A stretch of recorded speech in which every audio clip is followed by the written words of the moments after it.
You've done it. Your dream is coming true. You've purchased your Florida dream home. What comes next?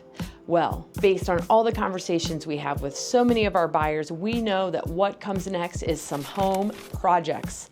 So what are those projects and what do you need to be prepared for? We're going to talk about that today.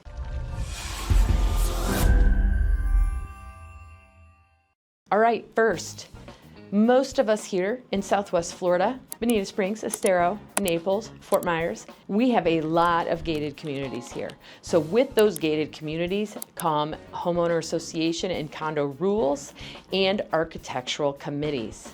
But don't let that scare you. Yes, there are some rules and there are guidelines that you need to follow, but it is really not necessarily a huge deal, although every community is a little different. So what are the main projects that we see people looking to do? Well, first is pools.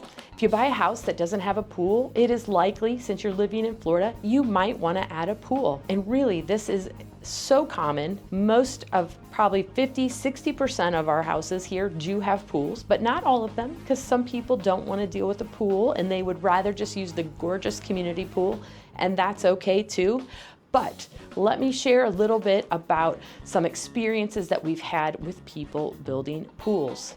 We ourselves are in the process of building our third pool because, we move a lot and we like to have a pool too. So we've got a little bit of experience there. So where does it start? First thing you want to do is you want to work with pool companies and you're going to get quotes. You're going to show them pictures of what you like.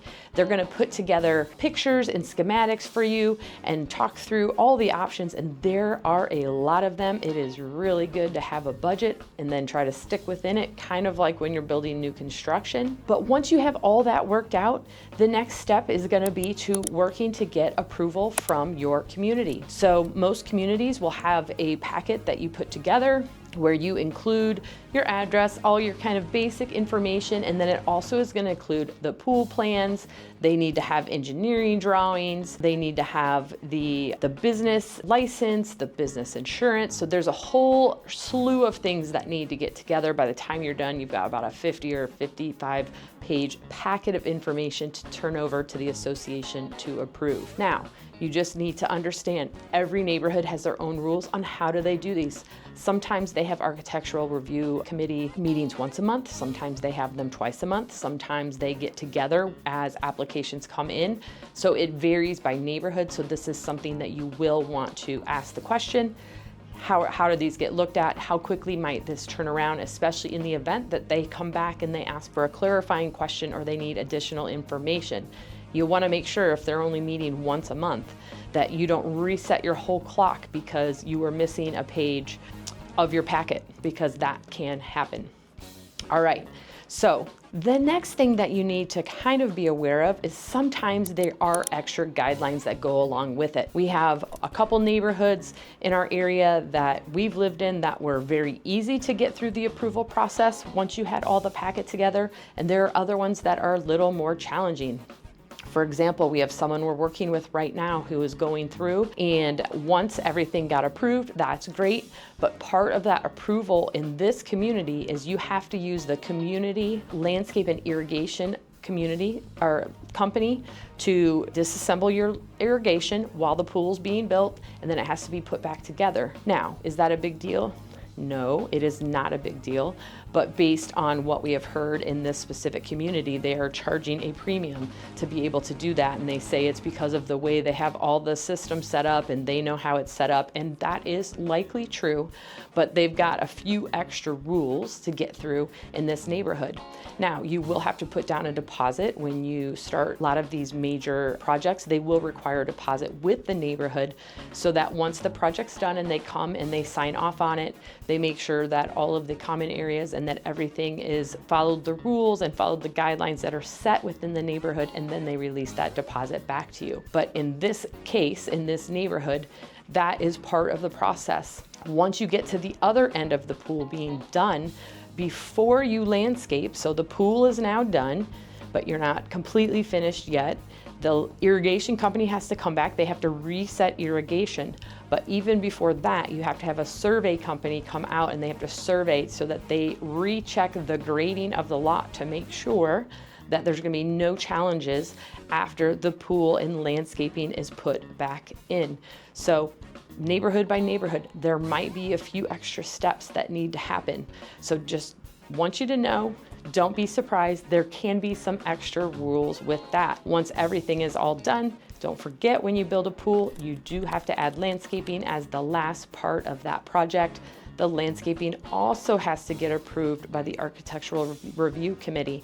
They usually want to see a drawing or pictures of what plants are going where, and they're going to want to just make sure that they are common Florida plants that are native to our area, that there's nothing invasive, and that they are plants that are going to go along with the rest of the landscaping within the neighborhood. All right, now don't forget what all comes with that pool.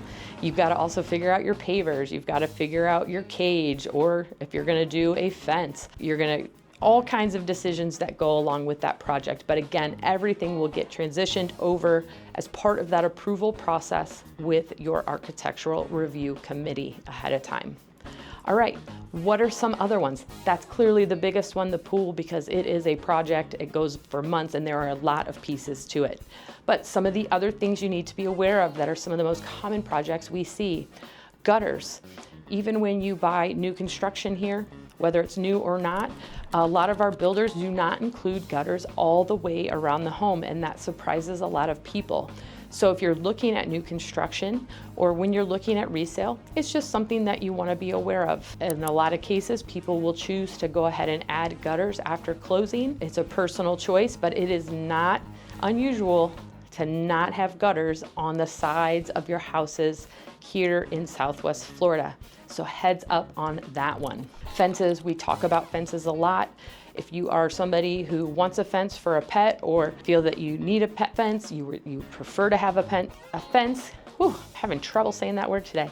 So you just need to let your realtor know and talk about that ahead of time, because not all of our neighborhoods allow for fencing. And when they do allow for fencing, there are usually guidelines along what the fences can look like, what types of materials can be used, and of course those also would have to be reviewed and approved by the Architectural Review Committee within the community to add a fence. Also, generators. So you can add generators onto your house. If you are not in a community that has gas, and most of our communities here do not have gas, then what you have to do is you have to have a tank brought in, and they dig a hole in the front. They have to bury that tank. So again, same process is gonna go with the generator. You have to pull paperwork, you have to turn in a whole packet. It's gonna include who's putting in a generator, what kind of generator, they want all the details, where is it gonna be on the house, they will let you know if there's any requirements to landscape around it. All that same fun takes place. But it sounds like a lot, and it is a lot when you're going through it, but the reality is once you get that done, then the work begins, then it's really easy. Then it's just a matter of getting through the project and then having the HOA come around at the end to just confirm and approve that everything was done as it was supposed to, so that you can then get your deposit back. Another project that we see a lot of is, a lot of times people will choose to put a screen in their front door area, their front porch area. A lot of times our entrances are very conducive to doing that, and the reason it's fantastic is that in the wintertime when we open up our houses to bring the outside in, because we live in perfect weather in that time of year, if you have that screened in front porch, you're able to open your front door too and enjoy that cross breeze that comes through. We see a lot of people looking to add in screened in areas as well. A couple other things that people sometimes don't think about, but that also are gonna require looking at the rules and possible approval, is lights. In our master plan communities, they usually have certain lights that are on the front of the house. So you do have to get approval to change those lights.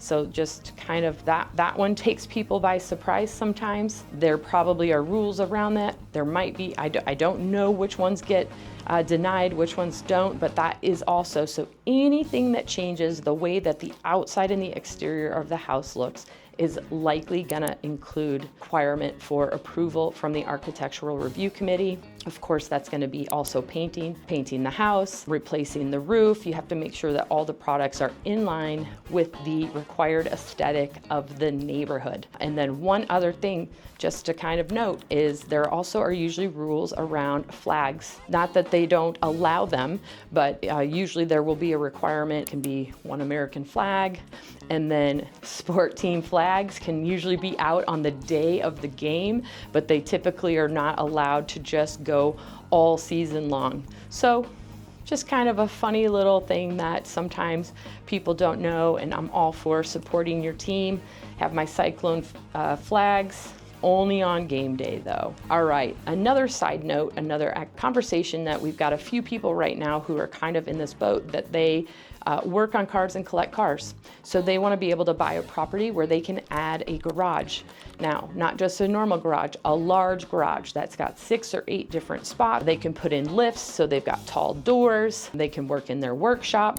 So a very large standalone garage. Typically, this is not something that's going to usually get approved within an HOA community unless it's got unusually large lots. So I'm not going to say it would never be approved, but it will be a community by community basis. But typically when we are working with folks who are looking for that type of extra building on their land, they're usually looking outside of an HOA community and looking in places where the lots are much larger, 1 acre, 2 acre, 5 acre lots, where they've got more room to maneuver for that type of building. So I just say this as a side note to say that you can't just always do it. So even if it's not a homeowners association community, there might be deed restrictions or there might be restrictions within the county or the town.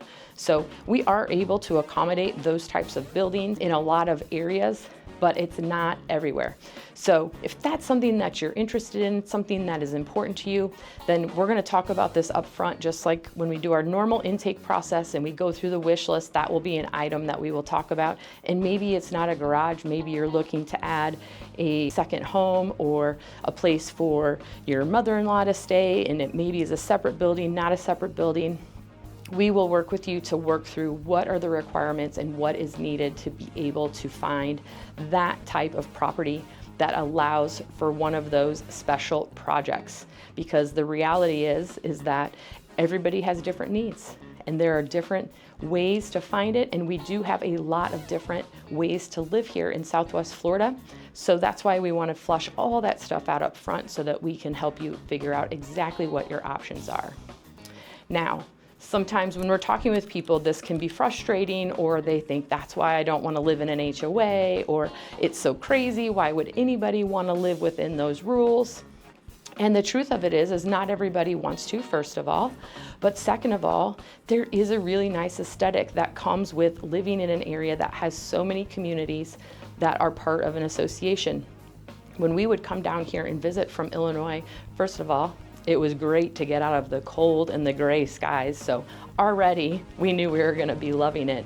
But as soon as we leave the airport, we're seeing green palm trees, we're seeing blooming flowers everywhere, completely manicured and landscaped areas.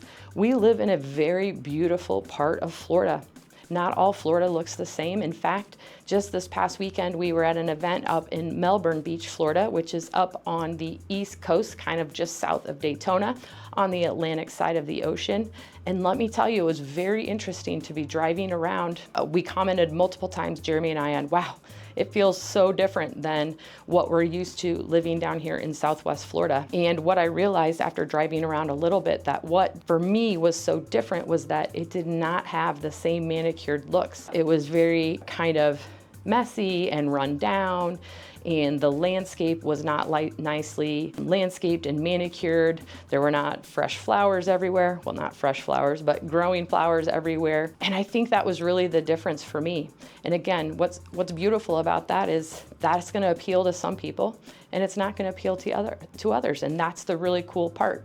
And even here in Southwest Florida, we have, Estero, Bonita, are areas that are a little more heavily gated, I would argue. But then we've got spots that are a little less so when you get out to Golden Gate Estates, when you get in San Carlos Estates and Bonita Springs, when you get towards Lehigh and some parts of Fort Myers. We have areas that are a little more natural and not quite so cookie cutter. So there truly is something for everyone, which you know I say all the time because it is true. What questions do you have about moving to or living in Southwest Florida? Are there projects that I did not list here that are something that you're curious about or want to know whether or not it would require an architectural review committee and approval? Because I want to make sure that we're answering all the questions that you've got. Our team is here to help you regardless of where you are in your journey, whether you're 1 year out, whether you're 5 years out. We would love to schedule time with you and make a plan and answer your questions to see if in fact moving to Florida is what you want to do, or if you already know you're moving, then let's talk and let's start working on that plan so that we can put your dreams into reality. You can always find us on social media. You can contact me directly at 239-776-6872. You can schedule time using the Calendly link. And if you found this video helpful, please like it, subscribe to our channel, share it with a friend so that we can help you live joy too.